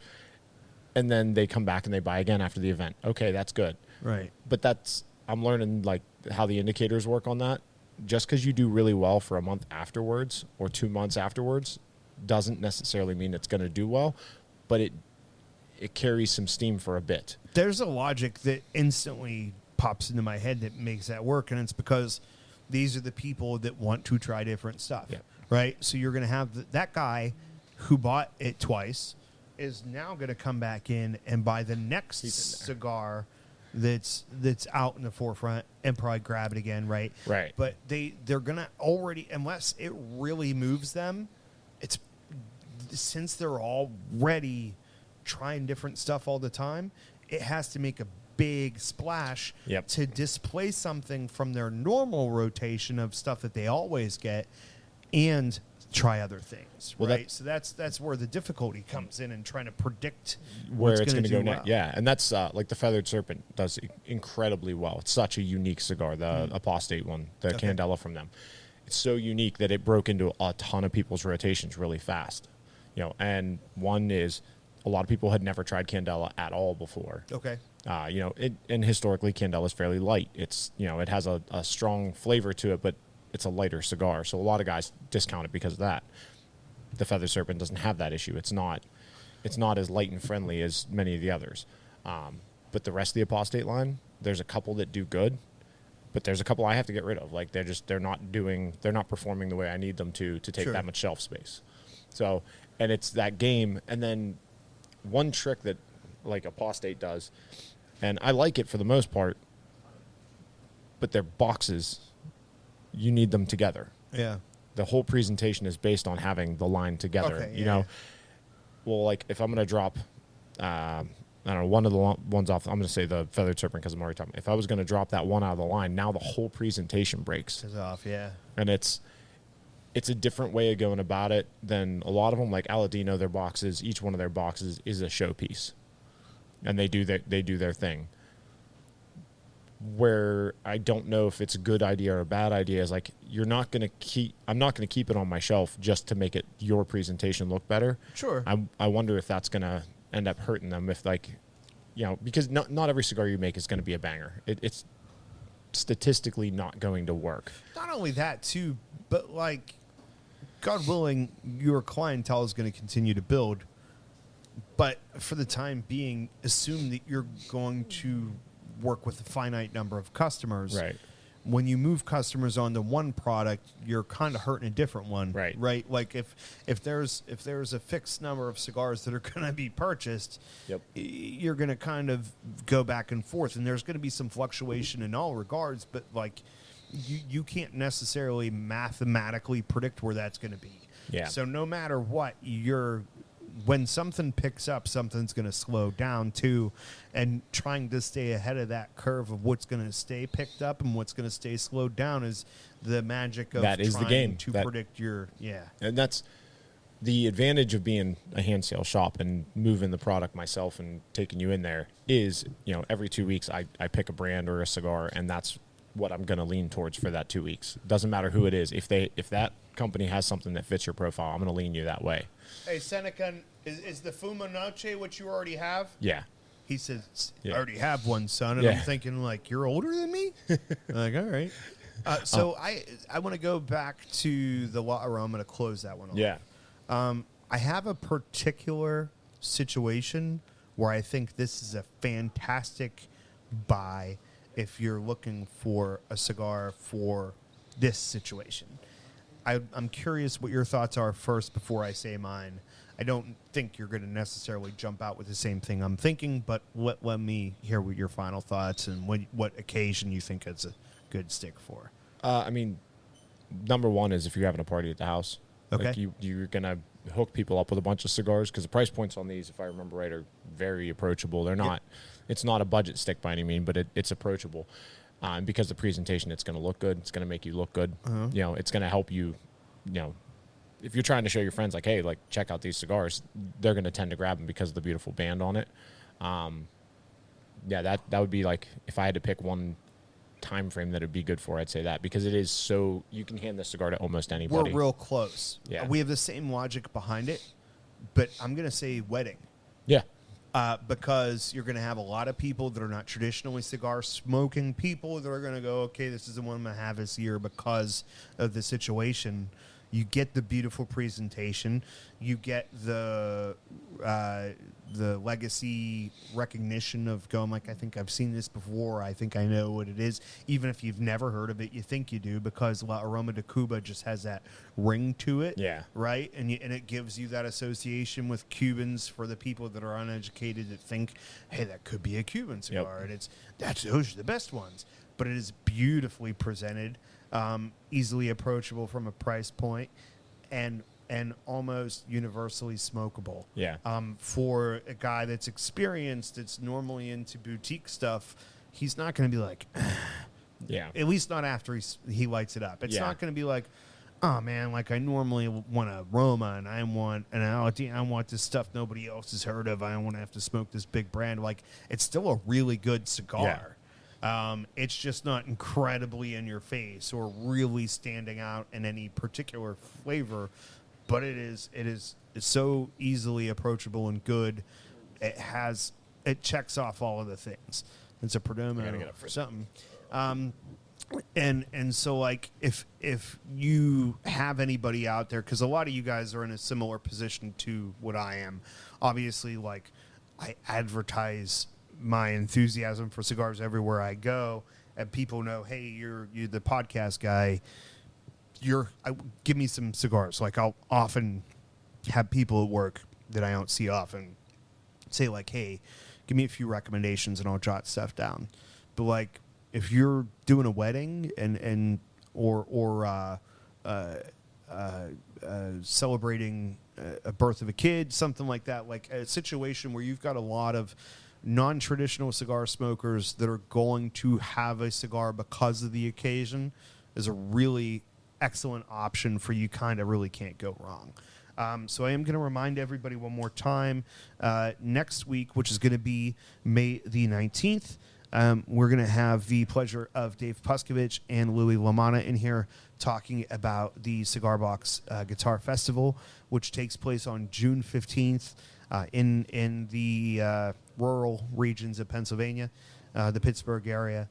Going to be super amazing. There's actually some like national acts that are coming in just for this event. You're going to have some Pittsburgh local bands that play traditionally at like the Leaning House and stuff. So like bands like the Smokin' Blues, Final Time 2, the Strum Junkies will be opening, which is super cool because once our set is done, I'll be able to just kind of chill and be a part of the audience and enjoy the rest of the event. This is going to be a all-day event. Starts at 11 a.m. like 10 different bands playing about an hour-long set each, something like that. So, I mean, you're talking about a bunch of people just chilling and partying from 11 to whenever the event closes out. So it's going to be a great time. So make sure you guys hang out with us May 19th when we have Louis in here. Hopefully I could get him to bring in an example of one of his incredibly crafted cigar box guitars to show you guys what he's done, give a little bit of background on how he started, and just a lot more details on what this event is going to entail. Any of you guys that are not in the Pittsburgh area, if you have a little bit of wiggle room in your summer plans to be able to like maybe do a little trek and come hang out with us and see us in person and see just an event that's tailor built to people that like cigars and music, it's going to be one you don't want to miss for sure. Yeah. I wish I liked live music more, but even like this one even sounds intriguing to me. Like not being a live music guy, it catches my attention because it's going to be so unique. Like the fact they're going to be playing on handmade stuff that like hey, there's the guy that made it kind of thing. Playing it. Yeah. Like that, in a lot of circumstances. That's going to be neat. Not only that too, but like with this festival vibe, it's not quite the same as like Leaning House where you're in an enclosed space where the music is in your face. Like it's a field. Like you'll have the opportunity to kind of section off and have conversations and enjoy the music as a background mood enhancer is part of it, not all of it. Right. Yeah. Like you can enjoy it from other perspectives. There's even going to be representatives from like cigar box manufacturer for parts and stuff. Like cool. CB Giddy, I think is what it is, that like they do a lot of Louis stuff that he buys to make the guitars out of components. To make it into what it is. Yeah. So it's going to be pretty interesting from a lot of different perspectives, and I think it'll be enjoyable for anybody that's just. I mean, it's outside, man.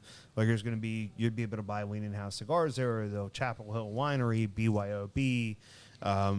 There's a gourmet popcorn and barbecue and all that happy stuff. Nice. So it's going to be pretty dope, I think. Yeah, that'll be really, really awesome. You got anything coming up for just the tip as far as events go? So we got this coming Tuesday, which is the 14th. We have our chess tournament, and then we're going to have Liberty Pool on the last Sunday of the month. We're actually going to be at Liberty Pool for this one.